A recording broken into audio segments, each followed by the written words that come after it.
The rain didn't just fall that night, it seemed to pour straight through the heart of the city, washing the streets in silver and shadow. It was the kind of night when the world outside felt distant, almost dreamlike, as if the air itself had turned to glass and the lights of the city were only faint smudges on the surface. Inside the old bus station on Franklin Avenue, the air was warm but stale, carrying the faint scent of wet concrete and coffee that had been sitting on the warmer too long. Mark Daniels sat behind a scratched, metal desk, his chair squeaking every time he shifted. He was a big man, broad across the shoulders, with the kind of frame that made people assume he'd been an athlete once. His dark hair was flecked with early gray, and his uniform was neatly pressed despite the long shift. It was just after 9, and the station was nearly empty, only the occasional shuffle of footsteps as late passengers came and went, heads down, jackets pulled tight. Mark had been a security guard for almost 15 years. It wasn't glamorous, but it was steady work. His shift tonight was supposed to be uneventful: watch the doors, keep an eye on the cameras, and make sure no one was causing trouble. But as he sat there, listening to the low hum of the vending machines and the rhythmic drip of rainwater hitting a bucket in the corner, he couldn't shake the heaviness in his chest. Some nights, the quiet felt peaceful. Tonight, it felt lonely. It had been 3 years since his father passed. 3 years since Mark had stood in that cold hospital room, holding a hand that had once been so strong, and promising himself he'd try to be the man his father had always told him to be. But promises have a way of slipping when the days all start to look the same, when work feels like just another loop on repeat. Mark told himself he was doing fine, that keeping the peace at a bus station was enough. Then the door opened, and the rain followed. The figure that stepped inside seemed almost swallowed by the wet night air. An old man, hunched beneath a thin, tattered coat that clung to his narrow frame. His shoes were worn nearly to the soles, leaving dark, wet imprints on the faded tile floor. He moved slowly, each step deliberate, as though every ounce of his strength was focused on simply crossing the room. Mark straightened in his chair.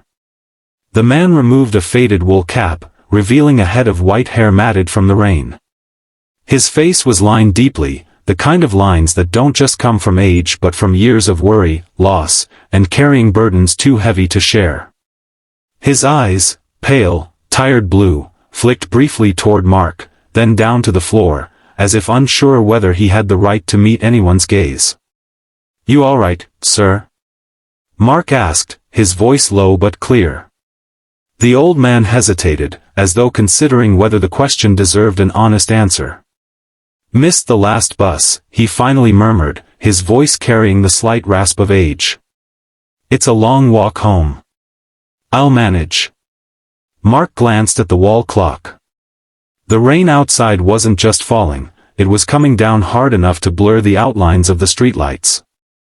The temperature was already dropping, and the man's coat looked as though it couldn't keep out a summer breeze, let alone a winter storm.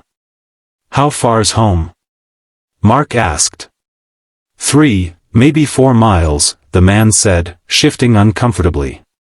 "My legs aren't what they used to be. But I'll take my time." Mark could have left it there. It wasn't his responsibility. Plenty of people passed through this station every night, and not all of them were his to worry about.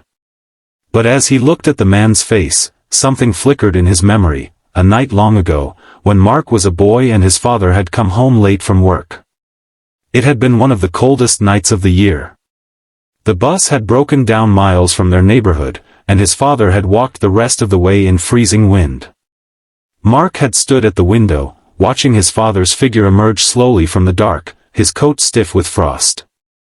When Mark asked why he hadn't called for help, his father had simply shrugged and said, "Sometimes, son, you learn not to expect kindness."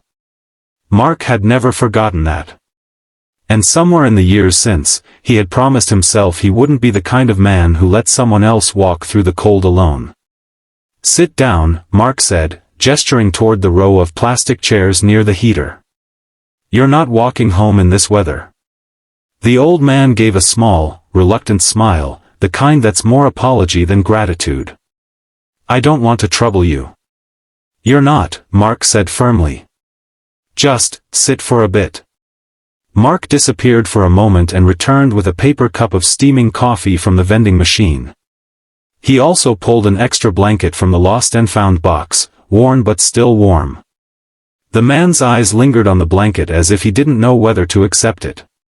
"Here," Mark said, draping it over his shoulders without waiting for a response. The man wrapped it tightly around himself, cradling the coffee as though it were something precious. For the first time that night, his shoulders seemed to relax, his breathing a little easier. Mark returned to the desk, but his mind kept drifting back to the man. After a few minutes, he picked up his phone and called his supervisor. "I've got a personal matter," he explained. "I'll be gone an hour, maybe less." His supervisor grumbled but eventually gave him the okay.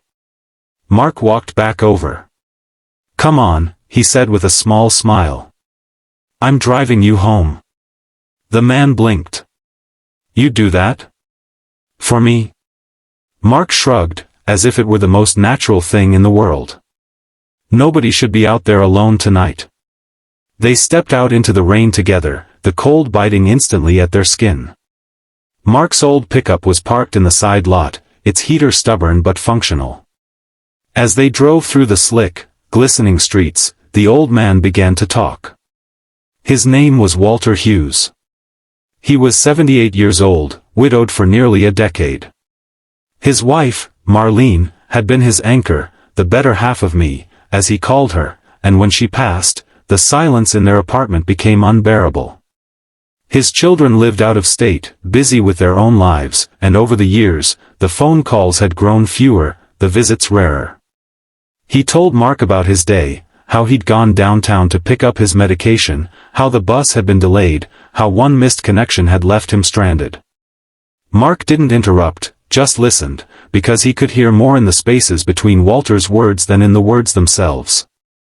Loneliness has a certain weight, and Walter carried it like a man who'd grown used to its presence. When they reached Walter's building, Mark noticed the peeling paint on the doorframe, the dim hallway light flickering weakly. The lock on Walter's door looked barely functional. "Thank you," Walter said softly as he stepped inside. I don't know the last time someone went out of their way for me like this." Mark didn't reply right away. He just nodded, then walked back to his truck, the rain still falling in heavy sheets. But he couldn't shake the image of Walter sitting alone in that dim apartment. The next evening, after his shift, Mark drove back with 2 bags of groceries. Walter tried to refuse them, insisting he'd manage, but Mark waved off his protests. That visit turned into another a few days later. Sometimes Mark brought food, sometimes just conversation. He repaired the leaky faucet, tightened the loose hinges on the kitchen cabinet, and replaced the broken lock on the door. Little by little, Walter began to open up.